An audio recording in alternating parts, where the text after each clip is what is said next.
Association के YouTube channel में स्वागत है। आज हमारे बीच बहुत ही होनहार यंगेस्ट एम्प्लॉय जो हैं उसलापुर पदस्थ भाई पुष्कर मिश्रा जी उपस्थित है। भाई बहुत बहुत स्वागत है आपका। पहले बहुत बहुत धन्यवाद आपका, और सबसे पहले धन्यवाद इस बात के लिए कि आप ACCRTA के लिए एक यूट्यूब चैनल चला रहे हैं। एक बहुत अच्छा काम है आपका, बहुत बहुत धन्यवाद आपका। नमस्कार। सबसे पहला प्रश्न मेरा ये, जैसे आप स्वयं जानते हैं कि जो कोविड-19 महामारी फैली हुई है, इसमें 100% जो है केवल ट्रैक मेंटेनर बहुत अच्छे और मेहनत से काम करके रेल को सुचारू गति प्रदान कर रहे हैं। इस विषय में जो ट्रैकमैन का मेहनत है उसके लिए आप क्या कहेंगे? देखिए, अभी वर्तमान परिस्थिति में भारत या पूरी दुनिया जो जिस स्थिति से गुजर रही है, ये तो पूरी दुनिया समझ रही है। पहली युद्ध जो है हम लोग सेना के बदौलत जीते हैं, उसके बाद जो हम लोग युद्ध जीत रहे हैं वो अन्नदाता के बदौलत।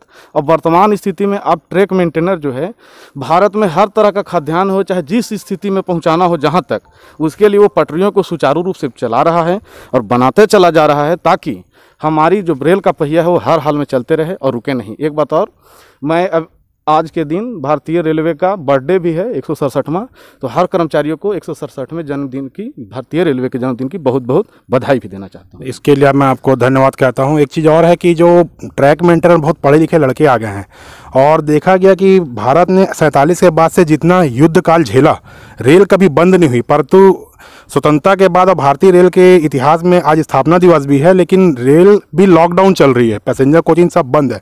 लेकिन ट्रैकमैन का जो मेहनत है अन्य डिपार्टमेंट की तुलना में, और जो अभी लाइन पे काम भी कर रहे हैं, तो क्या अब रेल प्रशासन और जितने भी हमारे मान्यता प्राप्त दिल्ली में बैठे जो फेडरेशन के जो मुखिया हैं, इस बात को समझेंगे कि अब इनको न्याय और इनका हक इनको मिलना चाहिए? सामान्यतः अगर आप कहें तो मैं यूनियन को इस चीज़ के लिए दोष देना ही नहीं चाहता हूँ। इसलिए मैं देना नहीं चाहता हूँ यूनियनों को दोष, कि अगर हम खुद में अगर सक्षम हैं तो यूनियनें हमारी ओर झुकना शुरू करेगी। जैसे आप देखिए, जब हम लोगों ने हार्ड अलाउंस की मांग की थी, तो ये यूनियन की मांग नहीं थी, हमारे एसोसिएशन की मांग थी। और जैसे ही इस काम में हम लोग सफल हुए, तो आज की स्थिति क्या है, जैसे ही मेरी जागरूकता बढ़ रही है, गैंगमैनों की जागरूकता बढ़ती चली जा रही है, तो अब यूनियन के लोगों से आप बात कीजिएगा तो बेहिचक वो क्या कहेंगे, जो हमारी मांग थी, सबसे पहली मांग कि ग्रुप डी में ही, यानी ट्रैक मेंटेनर में ही ग्रुप डी की बहाली हो, आज वे स्वयं कहते हैं मैं भी इसके लिए तैयार हूँ। यदि आप कहते हैं LDC open to all examination के लिए, तो वे खुद आज कहने को तैयार है कि मैं इसके लिए मैं भी तैयार हूं। यानी जैसे जैसे आपकी जागरूकता बढ़ेगी, आराम से वे आपकी ओर झुकेंगे और आपके काम को वो मानने लगेंगे। पहले क्या होता था कि सभी लोग, चाहे वो हमारे प्रशासन के लोग हों या यूनियन लोग हों, आसानी से बहला लेते थे। जो मतलब 95-96 के वैकेंसी या 2002-03 की वैकेंसी के लोगों को, उन लोगों को दबा लिया जाता था, और आज के पढ़े लिखे लोगों को बहला लिया जा रहा है। तो मैं उन्हीं लोगों को कहूँगा कि आप बहलावे मत आइए। और ये भी मैं नहीं कह सकता हूँ आप अच्छे बुरे को नहीं समझ रहे हैं, भरपूर तरीके से समझ रहे हैं। तो आप इस ओर जुड़िए जिस ओर आपको जाना है।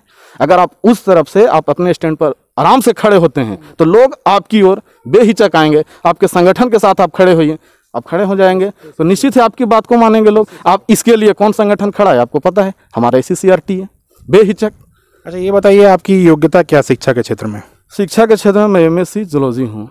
आप MSc जूलॉजी हैं? दोस्तों, ये ध्यान देने वाली बात है कि यहाँ जो भाई हमारे उपस्थित है MSc जूलॉजी हैं।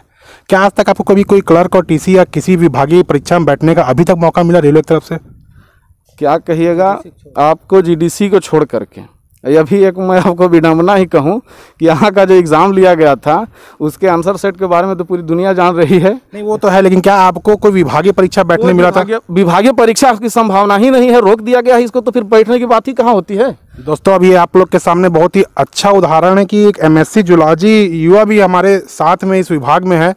आप ही सोचिए, अगर इस टाइप के लोग क्लर्क और TC में जाएंगे तो रेलवे को अच्छी सेवा कौन देगा?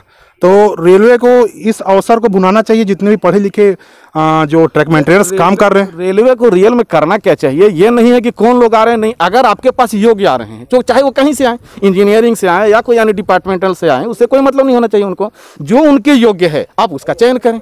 मैं तो ये कभी नहीं कहता हूँ कि मेरा चयन जो है सो इस आधार पर करवा लिया जाए कि मैं सीधा मैं प्रमोशन लेकर के चले जाऊँगा या स्पेशल इंजीनियरिंग को ही डाल दे, मुझको उससे कोई मतलब नहीं है। संभव है मैं भी नहीं हूँ, या जिनको मौका मिलेगा जो हमसे भी योग्य होंगे, एग्जाम करवाइए, एग्जाम करवाने के बाद जो योग्य होगा शामिल हो जाएगा उसमें। तो मतलब LDC ओपन आपकी नज़र में सबके लिए समान होना चाहिए? एकदम इसकी ज़रूरत है ही वर्तमान स्थिति में, और ये जो है सो आपको मौका देगा आपको खुलने के लिए। और इसके लिए मैं फिर से कहूँगा कि हर लोग संगठित हों, आप अपने एसोसिएशन ACCRTA के साथ खड़े रहिए। यदि आप इसके साथ खड़े होंगे तो कई सारे मांग जो मैं अभी भी देख पा रहा हूँ कि अधिकतर 20 से 30, 40, 50% तक ही लोग गैंग में जागरूक हुए हैं। अगर ये संख्या आज 80% हो जाए तो सारी मांगों को मांगने में 2 से 3 साल नहीं लगेगा। आज सुबह जो अभी जो ड्यूटी चल रही है रोस्टर, सुबह 6:30 बजे आइए और शाम 6 बजे जा रहे हैं, लगभग 12 घंटे ड्यूटी। ये क्या है? तो ये हमारी 12 घंटे का ड्यूटी आप लोग का चल रहा 12 घंटा हो ही जा रहा है, 11.5 घंटा तो पूरा, 3.5 घंटे का लंच है। आप लंच में छोड़ के जा नहीं सकते हैं, आपको बैठना है।